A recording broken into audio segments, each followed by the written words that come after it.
मुस्ताक समय गांव दौरा का फरमाते करे तो अफरीदी समूह कलाम चाराया सुमित्रा माल्या राजस्थान थी। मुस्ताक समय का मोबाइल नंबर 95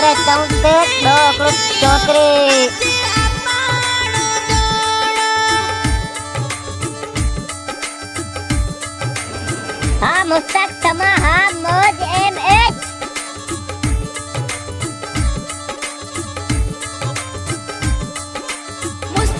वाह मुस्ताक समा वाह ड्राइवर वाह मौज कर दी बेटे मौज। मुस्ताक समूह अफरीदी दोजा मोबाइल नंबर करो है अफरीदी के मोबाइल नंबर मुझे 63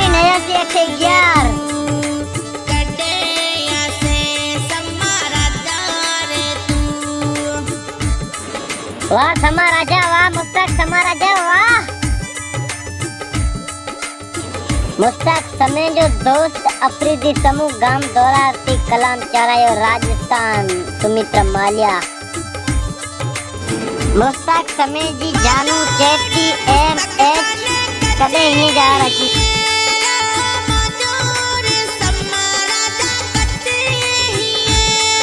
मुस्ताक समूचे तो वाह अफरीदी वाह दौराती वाह वाह तो मुझे फरमाशा राजस्थान